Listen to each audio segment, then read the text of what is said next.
नमस्कार। प्रादेशिक समाचार के साथ मैं कामिनी। पहले मुख्य समाचार। ओडिशा के पुरी में 39 वर्ष बाद आज फिर से खोले गए भगवान जगन्नाथ मंदिर के रत्न भंडार के सभी दरवाजे। केंद्रीय मंत्री और भाजपा के प्रदेश चुनाव प्रभारी शिवराज सिंह चौहान ने पार्टी कार्यकर्ताओं से विधानसभा चुनाव में हेमंत सोरेन सरकार को उखाड़ फेंकने का किया आह्वान। मुख्य न्यायाधीश वी.आर. सारंगी ने कहा, सबके सहयोग से आम लोगों को सुलभ न्याय दिलाए जाने की है जरूरत। मौसम विभाग ने राजधानी रांची, गुमला और खूंटी समेत राज्य के अधिकतर हिस्सों में अगले 2 दिनों तक हल्के से मध्यम दर्जे की बारिश होने का जताया अनुमान। और T20 क्रिकेट सीरीज के 5वें और अंतिम मुकाबले में भारत ने जीत के लिए जिम्बाब्वे को दिया 168 रनों का लक्ष्य। और अब समाचार विस्तार से। ओडिशा के पुरी में भगवान श्री जगन्नाथ मंदिर के खजाने रत्न भंडार के सभी दरवाजे आज दोपहर खोल दिए गए। एक विशेष दल ने रत्न भंडार खोला, जिसे आखिरी बार 1985 में खोला गया था, जबकि इसके आभूषणों और अन्य कीमती वस्तुओं की सूची आखिरी बार 1978 में बनाई गई थी। रत्न भंडार राज्य सरकार द्वारा जारी मानक संचालन प्रक्रियाओं के बाद खोला गया था। रत्न भंडार खोलने की समूची कार्यवाही की वीडियो रिकॉर्डिंग की जा रही है। केंद्रीय कृषि मंत्री और प्रदेश भाजपा के विधानसभा चुनाव प्रभारी शिवराज सिंह चौहान ने कहा है कि कार्यकर्ता भारतीय जनता पार्टी के प्राण हैं। ऐसे कार्यकर्ताओं के बीच आकर बेहद खुशी महसूस होती है। श्री चौहान आज अपने रांची दौरे के क्रम में पार्टी के धुरवा मंडल अध्यक्ष के आवास पर भोजन करने के बाद पत्रकारों से बातचीत कर रहे थे। उन्होंने यह भी कहा कि झारखंड में होने वाले विधानसभा चुनाव की तैयारियों में पार्टी जुट गई है। इस दौरान उन्होंने पार्टी कार्यकर्ताओं से विधानसभा चुनाव में हेमंत सोरेन सरकार को उखाड़ फेंकने का आह्वान किया। उमेश यादव हमारे मंडल के अध्यक्ष हैं और उनके मंडल से भारी बढ़त भारतीय जनता पार्टी को मिली है लोकसभा के चुनाव में। उनके मंडल में हम 81 पोलिंग से हमको भारी लीड मिली है और जिसके कारण लोकसभा चुनाव में रांची लोकसभा में शानदार सफलता मिली है। कार्यकर्ता भारतीय जनता पार्टी के प्राण हैं। अगर विचार आत्मा है तो कार्यकर्ता प्राण है। और ऐसे कार्यकर्ताओं के बीच आके, क्योंकि हम कार्यकर्ता नहीं एक परिवार हैं, तो परिवार के बीच आके भोजन करके कार्यकर्ताओं से मिलके बहुत अच्छा लगता है। एक परिवार की तरह भारतीय जनता पार्टी चल रही है और मैं भी अपने कार्यकर्ता के साथ मिलके अत्यंत प्रसन्न हूँ। मेरा सौभाग्य है कि मैं यहाँ आया हूँ। इधर श्री चौहान ने खिजरी विधानसभा क्षेत्र अंतर्गत धुरवा में आयोजित समारोह को भी संबोधित किया।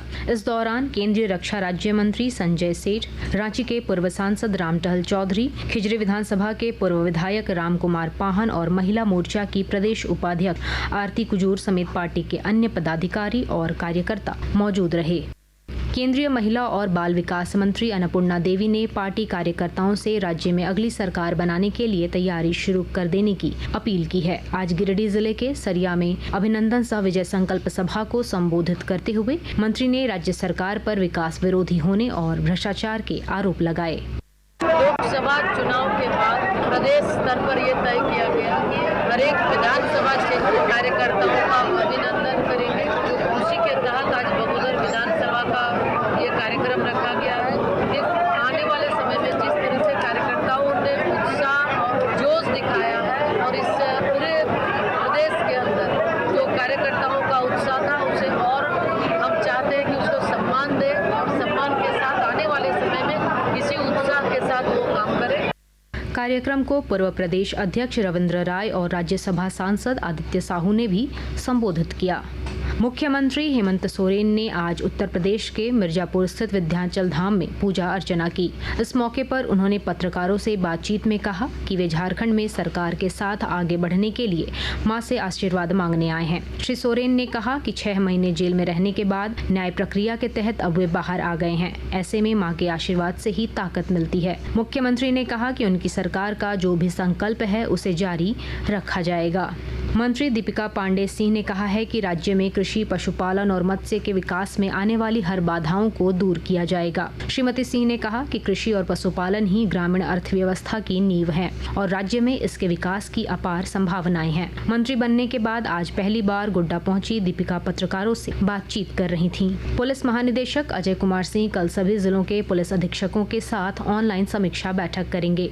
इस दौरान मुहर्रम में विधि व्यवस्था को बेहतर बनाने पर चर्चा की जाएगी। श्री सिंह ने बताया कि मुहर्रम को लेकर राज्य भर में सुरक्षा के कड़े इंतजाम किए गए हैं। आकाशवाणी के ताज़ा तरीन समाचारों के लिए आप हमारी वेबसाइट newsonair.gov.in पर लॉग ऑन कर सकते हैं। ताज़ा समाचार X handle @AIR news alerts और Facebook page All India Radio News पर भी उपलब्ध है। आप प्रादेशिक समाचार एकांश के X handle @AIR news _Ranchi और फेसबुक इंस्टाग्राम पेज तथा YouTube channel AIR news Ranchi पर भी हमारे बुलेटिन सुन सकते हैं। प्रादेशिक समाचार आप आकाशवाणी रांची से सुन रहे हैं। झारखंड उच्च न्यायालय के मुख्य न्यायाधीश विद्युत रंजन सारंगी ने आज पश्चिमी सिंहभूम जिले के चक्रधरपुर में अनुमंडलीय न्यायालय भवन का उद्घाटन किया। इस अवसर पर उन्होंने कहा कि नवनिर्मित भवन में कल से ही कोर्ट के संचालन की प्रक्रिया शुरू की जाएगी। मुख्य न्यायाधीश ने कहा कि सबके सहयोग से लोगों को सुलभ न्याय दिलाए जाने की जरूरत है। कार्यक्रम के दौरान उन्होंने उपायुक्त को अगले 6 महीनों में आधारभूत संरचना को पूरा करने के निर्देश दिए। पश्चिमी सिंहभूम जिले में मुहर्रम के दौरान मजबूत विधि व्यवस्था को लेकर जिला प्रशासन विशेष सतर्कता बरत रहा है। विस्तृत ब्यौरा दे रहे हैं हमारे संवाददाता। पश्चिमी सिंहभूम जिले में मुहर्रम के दौरान बेहतर विधि व्यवस्था संधारण के निमित्त प्रशासन विशेष सतर्कता बरत रहा है। सोशल मीडिया के जरिए सौहार्द बिगाड़ने वालों पर निगरानी रखी जा रही है। आगामी 17 जुलाई को जिले के विभिन्न स्थानों पर निकाले जाने वाले मुहर्रम जुलूस के मद्देनजर यातायात व्यवस्था को भी सुगम बनाया जा रहा है। इस अवसर पर आयोजित होने वाले जुलूस का समय एवं रूट चार्ट और पर्याप्त मात्रा में दंडाधिकारी व पुलिस बल की प्रतिनियुक्ति करने के साथ साथ सोशल मीडिया के विभिन्न प्लेटफॉर्म्स पर प्रसारित हो रही सूचनाओं पर कड़ी निगरानी रखने के लिए विशेष तंत्र लगाया गया है। यही नहीं, शिकायत दर्ज करने की व्यवस्था भी की गई है। दिलीप बनर्जी, आकाशवाणी समाचार, चाईबासा। गिरिडीह जिले के पचम्बा थाना क्षेत्र में आज एक अज्ञात वाहन की चपेट में आने से बाइक सवार युवक की मौत हो गई। घटना के बाद आक्रोशित लोगों ने मुआवजे की मांग को लेकर सड़क जाम कर दिया, जिस कारण कुछ घंटों के लिए यातायात बाधित हो गया। इधर रांची के काके थाना क्षेत्र स्थित बुकरू में आज सड़क दुर्घटना में एक युवक की मौत के बाद आक्रोशित ग्रामीणों ने पुलिस के साथ दुर्व्यवहार किया।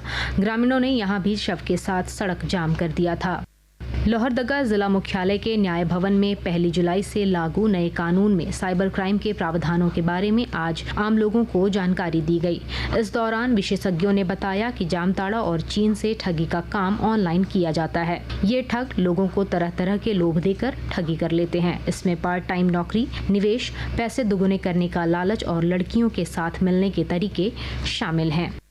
मौसम विभाग ने राजधानी रांची समेत राज्य के अधिकतर हिस्सों में अगले 2 दिनों तक हल्के से मध्यम दर्जे की बारिश होने का अनुमान जताया है। रांची स्थित मौसम केंद्र के वैज्ञानिक अभिषेक आनंद ने बताया कि रांची में एक साइक्लोनिक सर्कुलेशन का क्षेत्र बना हुआ है, जो दक्षिण पूर्व की ओर से बढ़ते हुए बंगाल की खाड़ी की ओर जा रहा है। श्री आनंद ने कहा कि अगले 5 दिनों तक राज्य में अधिकतम तापमान में किसी बड़े बदलाव की संभावना नहीं है। इधर आज रांची, चतरा, लोहरदगा और पाकुड़ समेत अन्य जिलों में हुई बारिश के बाद तापमान में कमी आई है। भारत और जिम्बाब्वे के बीच T20 सीरीज का 5वां और अंतिम मुकाबला आज हरारे स्पोर्ट्स क्लब में खेला जा रहा है। जिम्बाब्वे के कप्तान सिकंदर रजा ने टॉस जीतकर गेंदबाजी का फैसला किया। टीम इंडिया ने जिम्बाब्वे को जीत के लिए 168 रनों का लक्ष्य दिया है। टीम इंडिया 5 मैचों की इस सीरीज में 3-1 की अजय बढ़त ले चुकी है। अंत में मुख्य समाचार एक बार फिर। ओडिशा के पुरी में 39 वर्ष बाद आज फिर से खोले गए भगवान जगन्नाथ मंदिर के रत्न भंडार के सभी दरवाजे। केंद्रीय मंत्री और भाजपा के प्रदेश चुनाव प्रभारी शिवराज सिंह चौहान ने पार्टी कार्यकर्ताओं से विधानसभा चुनाव में हेमंत सोरेन सरकार को उखाड़ फेंकने का किया आह्वान। मुख्य न्यायाधीश VR सारंगी ने कहा, सबके सहयोग से आम लोगों को सुलभ न्याय दिलाए जाने की है जरूरत। मौसम विभाग ने राजधानी रांची, गुमला और खूंटी समेत राज्य के अधिकतर हिस्सों में अगले 2 दिनों तक हल्के से मध्यम दर्जे की बारिश होने का जताया अनुमान। और T20 क्रिकेट सीरीज के 5वें और अंतिम मुकाबले में भारत ने जीत के लिए जिम्बाब्वे को दिया 168 रनों का लक्ष्य। इसके साथ ही आकाशवाणी रांची से प्रादेशिक समाचार का ये बुलेटिन समाप्त हुआ। नमस्कार।